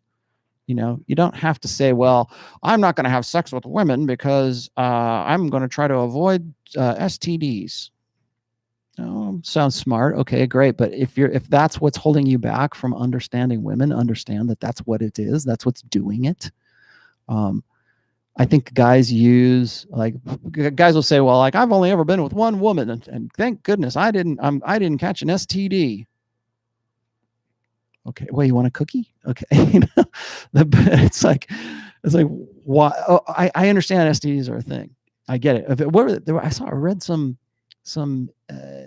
article about Coachella and how like STDs were rampant at Coachella, or like women were having like having orgies and stuff at Coachella, and I'm like, well, yeah, of course, it's that's where it's at. But I think that guys tend to, it's what I call the myth of the Dodger bullet. And if you read my work on buffers, that's one of those buffers where guys will, they make their necessity a virtue. They're not getting any play as it is anyways. And they go, well, you know, and I could get laid, but I'm worried about getting STDs. Put on a condom, you know, use good judgment, right? I mean, people say, well, like here's what's going to happen. One person goes out there and they say, well, Rollo said use good judgment, so I'm going to go put on a condom and have sex, and then they get like chlamydia or something, you know. Yeah, is that a possibility? Sure, it's a possibility, but again, risk averse versus risk tolerant. What is it worth to you? You know. Let's see what else we got here. I just got another one. Let's see.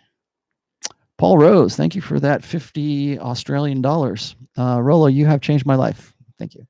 My brother's life, and my dad is living his last years like he never thought possible. I handed him my copy of your book, and at age 68, see, it's never too late, he has made notes, highlighted the crap out of it. I can't thank you enough. Much love. Paul, you know what would really be cool is if you took pictures of your dad's book, like the highlighting in it, and then send me an email of it. I would love to see that. I like to see, like whenever I meet guys and they want me to sign their book, or like I'm meeting dudes at like, you know, appearances and stuff like that. They'll always have me, they'll hand me their book, and it's like completely dog-eared, and it's highlighted in 3 different colors, and it's underlined. And I love to see that, because that's exactly why I push the print book. I want guys to keep it around as sort of a reference, like a manual almost for themselves. And that's some really good. So tell your dad I said hi. And if he ever wants to email me and talk to me, just tell him he's the dad of Paul Rose. This is awesome. Thanks, guys. Much appreciated. Phil Thompson says, isn't FB a way men disqualify themselves to women by allowing women to gauge a man's SMV and social proof by seeing the amount of likes? Oh, Facebook likes the guy gets. Isn't Facebook a way to disqualify themselves to women, by allowing them to gauge a man's SMV? I don't know, how much gravity do you think women put in men's accounts on social media? Like, if you're a dude and you have an Instagram and you're like Dan Blitzerian, right? And you have like all these girls that are hanging on you, and you can't, like, girls can't tell whether or not you have a girlfriend or not, and you have all this. I think a lot of guys believe that the more they put on social media, the better off they'll be. Like it's like a cheap form of social proof or pre-selection. The only here's the trick about pre-selection.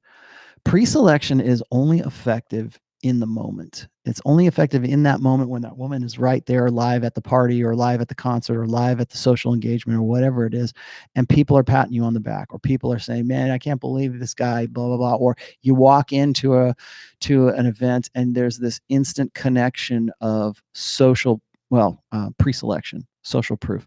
And I'll give you a quick example. I have a post called Hysteria, And in Hysteria, I have 2 videos on there, and they're both of this guy who pretty much just trolled a mall, and then he did it down like someplace in New York, I think in Times Square or something like that. And he walked around this mall with a video team that were taking video of him, and he had a guy who was supposed to be his handler. This guy was not famous. He was not anybody of particular. He wasn't an actor. He wasn't anybody who had actual social proof or pre-selection. But he walked around this mall, and people were seeing him being videotaped, and he was talking with the guy who was supposed to be his quote unquote handler. And within like 10 minutes of him walking around this mall like this, people were coming up to him and getting his autograph. And they made up the story. They said, okay, he's so-and-so from the new Spider-Man movie. And people were going, oh yeah, I know that guy. I hate, and they were taking selfies with this guy, and he was getting phone numbers from girls. He was going to different stores. He did the same thing on Park Avenue. And really what it was a social experiment to show you just how easy it is to fool people or trick people into believing that you have fame, or you have social proof, or that you have pre-selection right there in the moment. So you've got a guy that can do that. It probably wouldn't be too tough to repeat this, but you've got a guy who goes out there and pretty much trolls all these people by convincing them that he's actually famous. Now, imagine you're trying to do that on Instagram, or you're trying to do that on Facebook, and there's not other people there kind of catching that fever, right? That mob mentality. And it's a mob mentality in a good way. But when you enter into a social situation and pre-selection is an element of all of that, it has to be done right there in the moment. I think that social media is too much of a buffer to be an effective form of social proof. So what he's saying is, isn't this disqualify themselves to women by allowing women to gauge a man's SMV by his social proof? Well, here's the thing. If a guy's got a 6-pack abs, and he goes on Tinder, or he goes on Instagram or whatever, and he's a good looking dude, he's built, it's really not going to matter what kind of, because remember, it's all visual at that point when we're talking about social media. And if it's a guy that women don't know already, and he's really super good looking, and you can tell he's got automatic pre-selection just by the way he looks. There are guys, just by the way they look, they have pre-selection. They already know that. Like, if the guy is ripped, if the guy looks like Chris Hemsworth or Chris Evans or whatever, and you see that online, that guy has an automatic value. He's got an automatic value of social proof, but also pre-selection. So women, when they see that, they know that other women are going to be attracted and aroused by that guy. So is that going to work against you? Depends. What is your actual SMV? So if people are like building you up, and they're patting you on the back, and they're doing it because you're the world's best, World of Warcraft player, doesn't matter how many likes you have, it's not going to make any difference. It's a lot more visceral, I think. And that's one truth about social media, is that it's very Darwinistic. It's very socially Darwinistic, particularly in respect to women, when it comes to using it as like online dating. You guys thought high school was Darwin, social Darwinism. Oh, I got one more here. Yoga Luva, good day from Australia. As a gay man, I can totally relate to so much of your videos. Oh, cool. Gay guys get used and abused just as much as straight men. I love women more now that I know how they work. I'm finally sovereign and free. Yeah, I bet you are. I don't necessarily have a problem with gay guys. I think that they have something to offer to the community, to the manosphere. I don't know exactly what Jack Donovan's thing is right now, because he's been gay in the past, and I have heard rumor that he might be with a girlfriend right now. I don't know if that's true or not, but if you've read anything of his work, I think he's got quite a bit to say when it comes to masculinity, and I think he's got a really good outlook. It doesn't matter to me whether the guy is gay or not. I like and have met and have been a past friend of Milo Yiannopoulos as well. I think he had a lot to say, and he had a lot of contributions to the manosphere, and probably still does in some way. I wouldn't disqualify the experiences of any man, whether that guy's gay or not. I mean, I'm not gay, but I'm glad that they can give that side of the story to people. I would be interested. I'd be curious to know what you thought about my theory um, about gay men resorting to unlimited access to unlimited sexuality, and I'm wondering if the strategic pluralism theory doesn't also apply to gay men. Like, if you're a lower sexual market value gay man, does that make things, I would say that would have to make things a little bit more difficult for you. And as a lower sexual market value gay man, does that predispose you to looking for a long-term relationship with another man? Or is it just because you can't facilitate unlimited access to unlimited sex? I would be very curious to understand your take on that. Let's see. I'm going to do a couple more here because I'm coming up on an hour, a little over an hour and a half. For those of you guys who are just joining this right now, and by the way, gosh, man, that's a great thing. This is great viewership for just a spur of the moment here. I wasn't intending on doing a solo thing today, and I just want to apologize to Pat for not being able to have this thing set. But this is the reason I'm doing this today right here solo is because YouTube has decided that they are going to change things up with respect to doing their hangouts and their live chats. If anybody knows an easier way to do this where I can just quickly get Pat on here, or I can get the guys from Rule Zero on here, I would be forever in your debt. I'm going to try to figure out OBS here in a little while, and in fact, I have to. If I'm going to do solo stuff, I mean, this is fine for solo right now, but I'm going to have to get in, dig deep into OBS or Wirecast or one of these other programs. So yeah, I know. Thanks. I appreciate that. And a solo Rolo is the best Rolo. Well, I like having Pat on here, and I know. In fact, I should probably answer that question too, because I got a lot of guys in the comments who will say, "Well, you're really good on your own." And, well, yeah, I am, but Pat brings out the best in me. I think he knows the questions to ask. Pat's been doing his. And I'm gonna give some praise to Pat here. Okay, Pat's been doing what he's been doing for a very long time now. He has his own terrestrial radio show. He's a professional at this. This is his job to do this. This is not my job. I'm a writer. As far as Rollo Tomasi is concerned, I'm a writer. I'm doing this because I feel like I need to, and I need to have that engagement. But I like to have, and anybody who's heard me speak before, I like to have a forum environment. I came from a forum environment. I used to be a moderator on the SoSwab forums way back in the day. Yes, I write my blogs, but I'm really more about the engagement when it comes to what people think about what it is that I'm writing, because that helps me refine ideas. And I think that's really one of the best advantages of having Pat as my partner here, because he knows the questions to ask. He's not, I mean, he's red pill, but he's still looking at this with some pretty fresh eyes. And he's given my book to his sons, some friends, I guess some people that he knows. He's said that there's some guys who've read my book who said that it saved their lives. I'm glad for that. But like, he sees that, and so because he sees this like life-saving work going on, he knows the questions to ask me, and then to draw out the stuff. Like, I can sit here and I can talk to you all day long about hypergamy and pre-selection and one-itis and all this other stuff. I can do that all day long. Okay. But what I can't do is I can't anticipate the questions that like Pat can draw out of me. He's a practiced professional consummate interviewer. He's good at it. And so that's why I like working with Pat, and I will continue to work with Pat as long as he is willing to work with me, because I like Pat. Let's see, what else do we got here?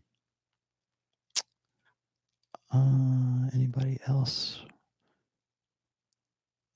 Yeah, Pat is cool. Pat is very cool. Men are being weeded out of the sexual marketplace. Are covert harems are making a comeback. Well, here's something that I haven't talked about in a while. Covert harems. Covert harems, yes, they are, but they're becoming harems because women want to be in harems. And that's going to sound outrageous to women who are going to listen to this, but women want to be in harems right now. They want to be, I don't want to say a soft harem, but women are leaning more towards polyandry right now. And if you've read my post called The New Polyandry, you'll understand why I'm talking about this. We are leaning away from a monogamous society, or in Western culture, we're leaning away from monogamy and we're leaning more towards polyandry. And people are talking a lot more, trying to normalize the idea of a poly relationship. The reason that we're trying to normalize poly is because we're leaning towards polyandry right now, because women would rather share a successful alpha than be saddled with a faithful beta. And the more we satisfy women's security needs, their long-term security needs, the more we say you're entitled to a baby, the more we look at out of wedlock children, births are at 43%, I think, right now, and it's just going up. Why is that? Well, because we've eliminated the need for men provisioning. When we talk about strong, independent women, we're talking about independent from men. Well, why would they be dependent in the first place? Well, they're dependent for their well-being. They're dependent for money. They're dependent for children. They're dependent on an emotional investment. They're dependent on a lot of things. But all that dependency that women want to be independent of all leans over into the security side of hypergamy, which is the beta buck side, the provisioning side. Once you accommodate for provisioning, what's left? Just the alpha side, right? The alpha sex side, the short-term sex, the alpha breeding need is the only thing that's left. And so women don't have to get with the 80% of beta guys that they used to have to get under the old social contract, because they are independent of those men for their well-being, for their children's well-being, for even having kids. They can go down to the sperm bank and have a child if they can elect to become pregnant. And they know that they'll be taken care of through the state, or directly or indirectly through men. Okay, so as that becomes more and more reinforced in society, why do women need men at all? They're independent of men, right? Why do they even want men at all? Well, who are the men that they want? They want the men who are hot, that they can have fun and have sex with, and those are the guys that are who scratch an itch that nobody else can. They've already had the beta buck side of hypergamy taken care of, so they look more towards the alpha side of the spectrum. They want the guys and those guys come in limited supply. So if we go by the Pareto principle, you've got 20%, and this is conservative here. 20% of guys are that alpha guy that women get aroused by and want to have sex with. If you look at the stats for OkCupid and Dataclysm, women rate most men, 85% of men, as unattractive, not average, unattractive. They are unattractive men that they would not want to become intimate with if they see them like on a dating profile. This is Dataclysm was OkCupid. So that's OkCupid stats. So let's just use that. If we use that as our benchmark, and just conservatively, we say 20% of men are the men that women want to have sex with. So that means 100% of people get these stats wrong. So I'm just going to throw these out there real quick. 100% of women want to have sex with 20%, the 20% of guys, the top shelf guys, the top 20th percentile of guys is who they're directing their attention at, not the 80% of guys. And so it doesn't matter as much if you have the job, and if you can provide, and you're a good provider, and maybe you're like struggling against a deficit, like you don't look like those guys. You're not the alpha guy, the lover that they're fantasizing about in the movies. You are a good dude, and you're not bad looking, but you're not that. And you have a lot of other things going for you. Well, if all those other things that you have going for you are things that she has already, that are already satisfied and secure and more or less taken care of for her on the beta provisioning side, you're out of the loop. You're out of the game. You're disqualified, because she can get that from the state. She can even get that from you if she locks you down as a a father or something like that. But she can get that. So what is she going to focus on? She's going to focus on the top alpha men to have sex with. Well, those guys are in short supply. So we look and we say, okay, well, what is the human dynamic going on here? What is the female nature here? Women will share a successful, hot, fun alpha rather than be saddled with a faithful beta. And especially now, because they don't need that. They don't need to be dependent financially, emotionally, whatever, on a guy who's not worth their time. They'll be happy to invest emotionally in a guy who's hot. And so what that does is it creates a new form of a harem, right? So you've got a guy who's like in that top 20th percentile. And he's not, maybe he doesn't want to do that, but he's put into a position of being desired by many women. And as a result, he can either stick with one woman or he can enjoy the attentions of many women, and women are willing to do. They find that women are willing to do that. So why not? Why not have a soft harem? It's not him that's initiating the harem. It's women who are initiating the harem because he is in the top 20th percentile. So now you move towards a new form of polyandry. And to do that, and to make that the norm, we have to start throwing things out there like the poly lifestyle. And we have to create new mating strategies that center on the idea that polyandry is going to be the new normal. And so you get poly, you get women who they don't want to get married, but they're happy to focus in, or you get women who don't have children, or if they have children at all, you get women who postpone later and later and later in life, having kids, settling down, finding a guy to they don't want to settle. Like there's books that say, oh, you should settle, find Mr. Good Enough. But then you have the other books that say, never do that, never settle. You have religious women in evangelical Christian ministries who are 50 some odd years. I was reading this on Dalrock, who are in their mid 50s, who are just now getting married because they had gone through exactly what I was saying. They didn't need no man. They literally don't need no man. They just want they need the best. They want the husband, the little old husband that God had preordained for them. Well, that's just a cop out, man. It's just as simply that they no guy wanted to have anything to do with them, or no guy was good enough for that that Christian women's ministry pastoress who, is that a word? Who is telling other girls or telling other women in the church, don't settle for good enough, settle for the guy that God has for you. Well, who is that guy? It's not the guy that can provide and be the great, who can satisfy long-term security. It's the guy who looks like Chris Hemsworth. I keep using him as an example, but you know what I'm saying, as far as the guy who's the upper 20th percentile, the apex, the alpha that, for lack of a better term, the alpha that women would want to have sex with, would want to have an exciting, fun relationship with. So yes, are we leaning more towards towards harems? Yes, we are, but it's because women are creating and putting themselves into harems, but they're putting themselves into soft harems. No woman's going to say, "Oh yeah, I really want to share this one guy." And I know that there's examples of this. You can find women who will share a guy, but that's few and far between. Most of the time, when you look at poly couples, it's usually like 2 or 3 really low SMV betas who are for all intents and purposes, they are the beta orbiters who this woman says, yeah, I'll have sex with you occasionally.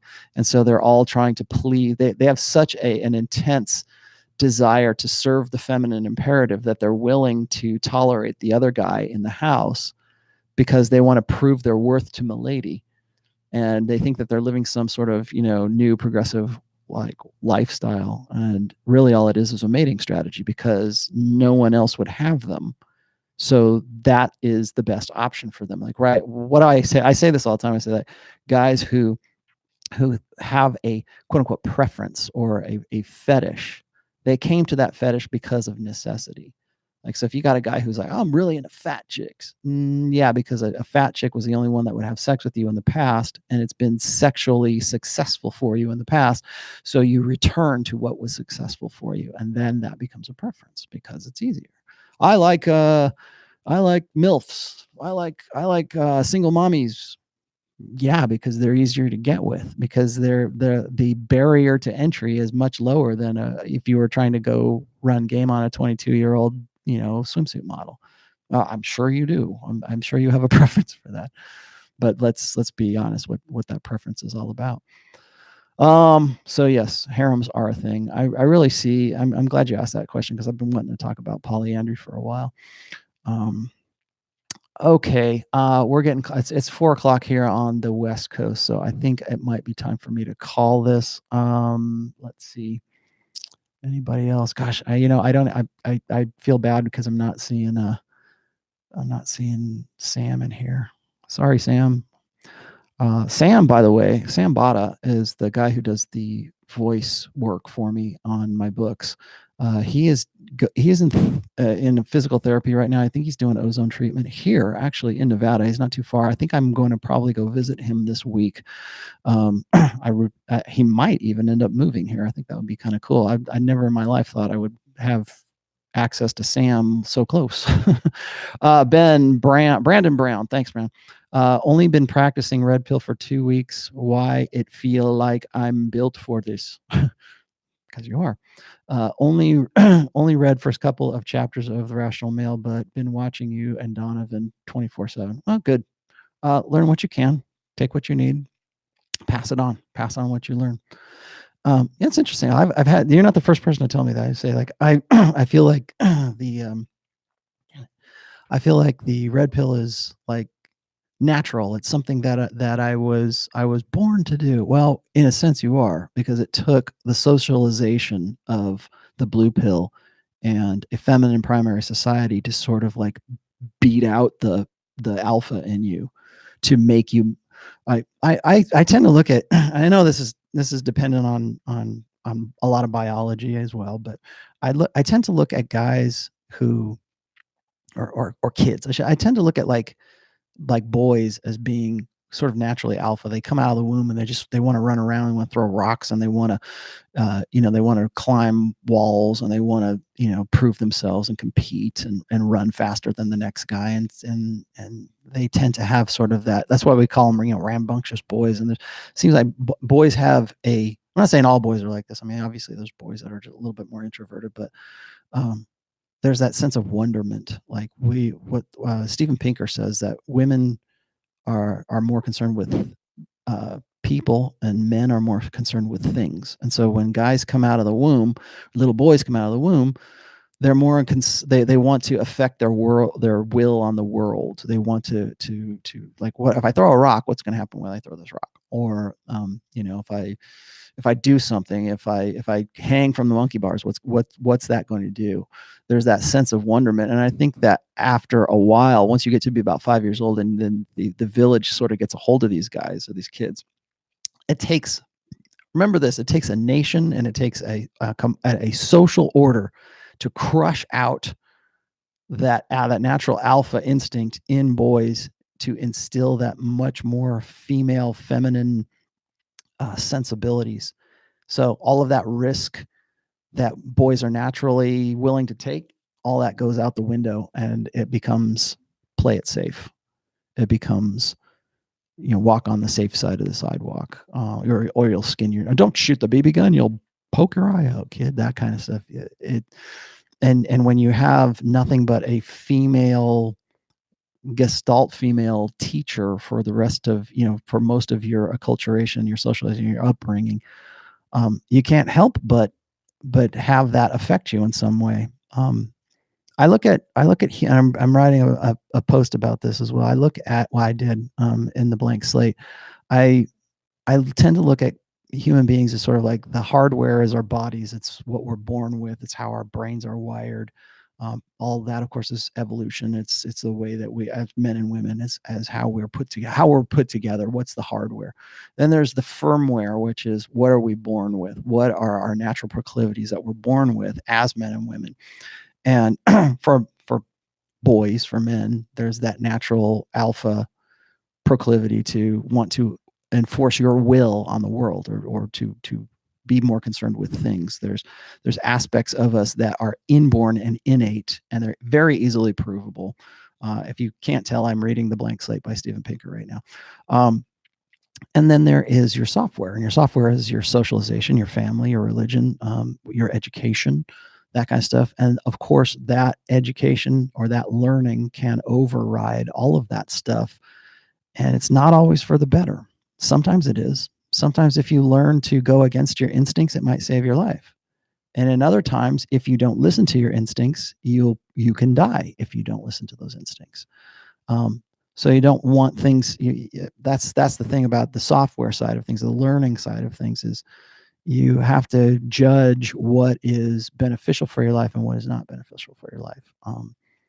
And that's kind of hard to do, because the software that overrides all of that is also the software that convinces you of a lot of ideas that aren't necessarily true, and that you might have to unlearn. You might have to deprogram yourself. Really, when you think about it, like unplugging from the matrix, or like going from red pill to blue pill, is really more about reprogramming yourself, or unlearning, or debugging yourself, I guess. One last one here, and then I'm going to go. Davy Furtado says, my wife's boyfriend doesn't allow me to watch Rollo Tomasi. What can I do? Just kidding. Thanks for the content, Rollo. Wow. See how you are. All right. All right, guys. I hope you guys have enjoyed this. This is sort of an impromptu thing. Once again, the regular show will be back. I got to figure this shit out, man. I am profusely sorry for not having this already figured out. But like yesterday, everything was fine, and I did everything according to the Hangouts, and like I've always done for, gosh, 2 years now. And now they've decided to change this up. So I'm going to figure this out. Yeah, my promise, I will figure this damn thing out. And as soon as I do, Pat and I will do the show. You will know, because if you're already subscribed to this, great. And you'll get the notice for it as well. I hope you guys like this. I'm going to do some just to give you a few announcements here before I go. I'm going to be doing some solo videos, but they're going to be recorded.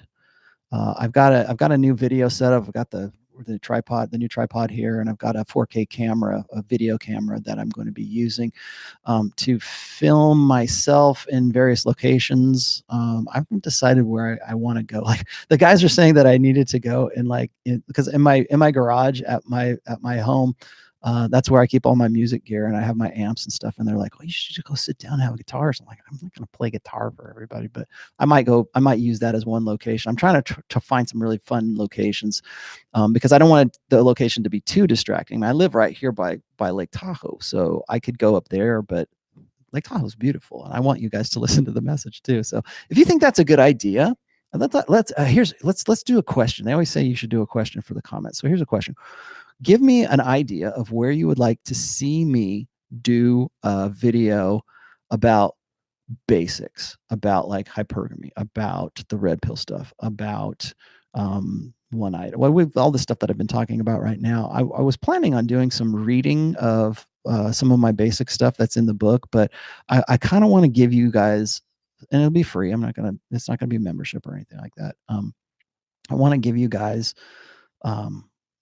so I don't want to call it remedial, because it's not really remedial. I want to give you some of the basics, the foundational stuff, so that when people say, well, what does Rollo mean when he says spinning plates? Well, I want to give you this video so that you can check this out and you understand exactly what I'm talking about when I say that, or the 9 iron rules, or whatever else. So if you have some ideas where you think I should go, I live in the Reno area, Reno, Nevada area. I also am close to Truckee. I'm close to Lake Tahoe. In the northern Nevada area. Maybe I should go out into the northern Nevada desert and look where all the mob hits are out there. I would love to go do something like that. That might be fun. Or I can just simply do them in the studio as well. Give me an idea if you want to do that. Also, if they're at the Bunny Ranch, yeah, I could do that. It's actually right up in Dayton, or it's in Mound House. The Bunny Ranch and the Mustang Ranch are up there. I wouldn't go in. I could do it in front of it. So anyways, let me know what you thought of all this. I promise. And Pat, I can't stress this enough. I'm so sorry. I did not know that this was going to happen this way. So I will figure out OBS. I will figure this shit out, and we will come back better. All right, guys. Thank you very much. I will see you guys later.